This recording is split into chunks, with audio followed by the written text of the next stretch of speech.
کے ڈیفینیشن سے، ان کے اس لفظ کے پس منظر میں جو خیالات ہیں ان سب سے وہ واقف ہوں گے، لیکن ایسے ہوتا نہیں ہے عام طور پہ۔ اور یہ سماجی زندگی کی ایک روایتی گفتگو میں یہ چیزیں جو ہے وہ آ جاتی ہیں ڈسکشن میں، تو ضروری ہوتا ہے کہ ایسے چیزوں کی وضاحت کی جائے۔ مثلاً لوگ جو ہے وہ آئیڈیالوجی کو کہتے ہیں جی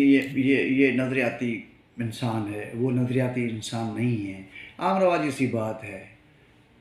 نہیں پتہ ہوتا کہ اس کو وہ نظریاتی کیوں اور اس کو غیر نظریاتی کیوں کہہ رہا ہے، لیکن ایک روایتی طور پہ یہ چیز جو ہے نا وہ بولی جاتی ہے۔ لیکن حقیقت یہ ہے کہ نظریاتی ہونے کا مطلب یہ ہے کہ اس شخص کو، جس شخص کو کوٹ کیا جاتا ہے یا جس شخص کے بارے میں یہ رائے دی جاتی ہے، وہ ایک مخصوص نظریے کا فالوور ہے یا مخصوص نظریے کا کریئیٹر ہے، یا وہ ایک مخصوص نظریے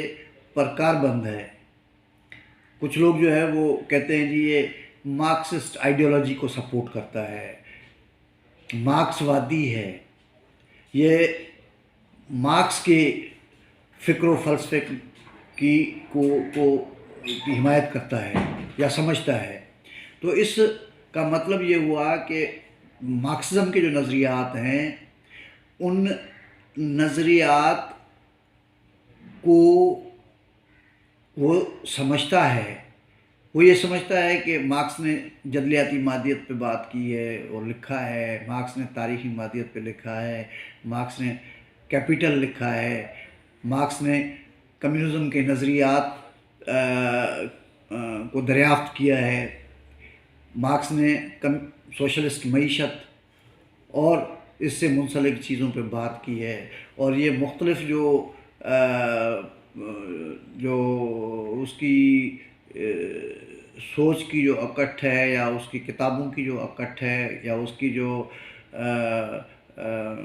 تھاٹس کی جو اکٹھ ہے وہ مارکسزم بن گئی۔ اسی طریقے سے جو ہے کیپیٹلزم کے حوالے سے بات ہوتی ہے کہ جی یہ کیپیٹلسٹ نظریات کو سپورٹ کرتا ہے، یہ تو اس کا مطلب کیا ہوا؟ یا وہ کیپیٹلسٹ نظریات کا حامی ہے، یا وہ کیپیٹلسٹ نظریات کا مفکر ہے، یا وہ کیپیٹلسٹ نظریات کا فالوور ہے، تو اس کا مطلب کیا ہوا؟ اس کا مطلب یہ ہوا کہ وہ کیپیٹلزم کے ساری سوچ فکر کو سمجھتا ہے، ان کی جو آپریشنل اسپیکٹ ہیں کیپیٹلزم کے، جس میں مارکیٹ اکانومی ہے، جس کے اندر جو ہے وہ لوگوں کی لوٹ کھسوٹ کا جو ایک نظام ہے، معاشی استحصال کا نظام ہے، ان سارے نظام کو وہ مکمل طور پہ سمجھتا ہے اور سمجھتے ہوئے اس کو فالو کرتا ہے اور اس کی ایڈوکیسی کرتا ہے۔ اسی طریقے سے پرگمیٹیو ہیں، ریئلزم ہے۔ تو کہنے کا مقصد یہ ہے کہ یہ سارے کے سارے جو ٹرمز ہیں ان کی بڑی اہمیت ہوتی ہے، ان ٹرمز کو استعمال کرنے کے لیے ضروری ہوتا ہے کہ ان کو مکمل طور پہ سمجھا جائے، ان کے بارے میں ایک مکمل جو ہے کلیئرٹی ہونی چاہیے۔ اب اگر آپ مارکسزم کی جب بات آپ کرتے ہیں اور اس فلسفے کو فالو کرنے کی بات کرتے ہیں، اس سوچ کو کے ساتھ آپ ہم آہنگ ہیں، تو آپ کو یہ تو پتہ ہونا چاہیے کہ مارکسزم جو ہے بنیادی طور پہ کلاس لیس سوسائٹی یعنی طبقات سے پاک جو معاشرہ ہے اس کی بات کرتا ہے، وہ معاشی برابری کی بات کرتا ہے، وہ معاشی جو ذرائع ہیں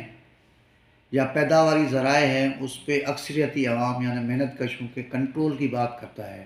اسی طریقے سے جب سرمایہ داری کے جو فالوورز ہیں، جو سرمایہ داری کو اپنا آئیڈیل نظام سمجھتے ہیں یا اس کے فکر و فلسفے کو ٹھیک سمجھتے ہیں، ان کو یہ تو پتہ ہونا چاہیے کہ کیپیٹلزم جو ہے وہ کلاس سوسائٹی کی بات کرتا ہے، وہ طبقاتی سماج کی بات کرتا ہے، وہ یہ کہتا ہے کہ جو ہے وہ اپرچونٹیز جو ہے وہ انسان کو اوپر یا نیچے لے کر جا سکتی ہیں،